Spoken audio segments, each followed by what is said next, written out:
This is 3 News Daily. Hello, everyone. Welcome back to 3 News Daily on this Wednesday, September 27th. I'm Stephanie Haney. Thank you for being with us here in Northeast Ohio. We start today in Cleveland, where police are looking for whoever's responsible for a shooting near a Dave's Market that sent 2 men to the hospital. The shooting happened at East 61st Street and Chester around 5 p.m. yesterday. This is in Cleveland's Hough neighborhood. Police tell us the victims of the shooting are 21 and 27 years old, and that 2 people in a red Chevy Traverse fired several rounds of shots that hit them. If you know anything that might be helpful in this case, please call Cleveland Police with that information. Now to an update in Cuyahoga County. A Chardon man charged in a deadly crash involving an ambulance is out on bond this afternoon. Jason Slepsky is charged with aggravated vehicular homicide and driving under the influence. Police say the 36-year-old didn't stop at a stop sign and crashed into the ambulance, causing it to go off the road and roll over several times. The person being transported by the ambulance died, and 2 EMS workers were seriously injured. Just hours ago, South Central Ambulance told us 1 EMT worker, Jesse Sopko, remains in serious condition in the hospital. Now, new video came into the newsroom last night of 2 Cleveland police officers being dragged by a car last week. That's what you're looking at now. It happened last Wednesday in the area around East 79th Street and Chester Avenue. Officers were there to check on reports of 3 men seen slumped over in a vehicle. That's when the driver woke up and hit the gas, dragging the officers. Those officers were treated for minor injuries, and that driver was arrested. Now, new this afternoon, 1 year after being released from prison, 2 men wrongfully convicted of attempted murder are suing Cuyahoga County and Cleveland police. Just a few hours ago, the legal team representing Michael Sutton and Kenny Phillips announced a federal civil suit accusing the prosecutor's office of withholding evidence and 3 Cleveland police officers of fabricating evidence in the case. Both Michael and Kenny spent about 15 years in prison before being released last year. Yeah, it felt right for sure. They knew they held all the evidence from day one. They knew from day one that we ain't do this. It's so much that got taken away from us that it's like now we in the driver's seat and we want to host whoever needs to get held accountable. Our Isabel Lawrence reached out to the prosecutor's office today about the lawsuit. Coming up on 3 News at 4, we'll hear from her about what they said. Now, an update now on the Rocky River assistant principal under investigation for charges of inappropriate relationships with former students. We learned yesterday afternoon that Dr. Heath Horton will not face felony charges in the case. Cuyahoga County Prosecutor Michael O'Malley's office says there was insufficient evidence to move forward with charges.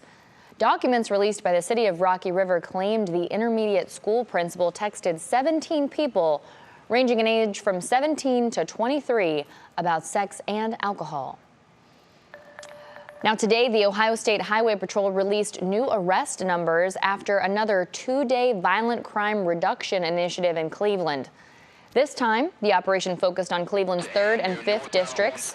Between 21st and 22nd of September, troopers made 43 felony arrests, seized 27 illegally possessed guns, and recovered 6 stolen vehicles.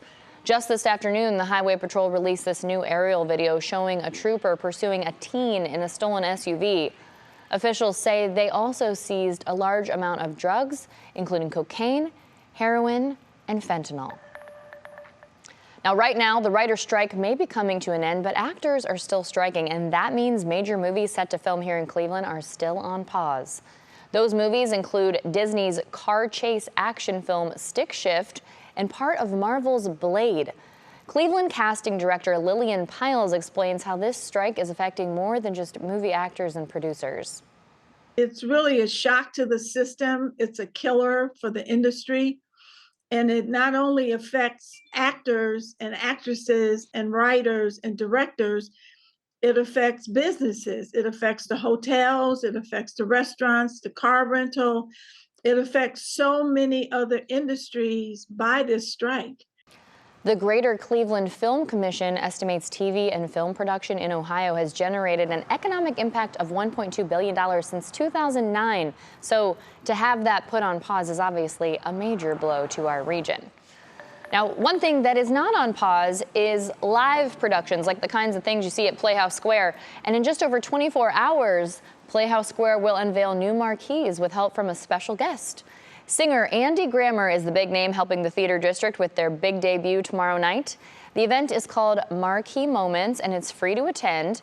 It begins tomorrow at 5:30 on Euclid Avenue outside of the Playhouse Square theaters.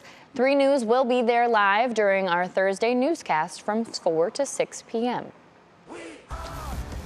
Now, today almost certainly marks the end of an era. In just a couple hours, Guardians manager Terry Francona is expected to manage his last home game with the team. This is his 11th season with the Guardians, and no coach has more wins in the franchise history than Tito. Tito says although he's always worked with the team in the way he sees fit, everyone should be open to newcomers who can provide a new perspective for the team. I don't think that's fair. I mean, for 11 years, I've been doing this the way I think is right. I don't think that's fair to them or to the next person to try to put my stamp. There might be somebody who comes in completely 360 or 180 different, and it might be better. That's the beauty of our game. Now tonight, the Guardians take on the Cincinnati Reds at Progressive Field. That first pitch is set for 6:10 tonight. Now before we go, also later tonight, we've all been talking about Powerball. There's that drawing, but there's a Queen of Hearts jackpot drawing happening tonight at Grayton Road Tavern in Cleveland.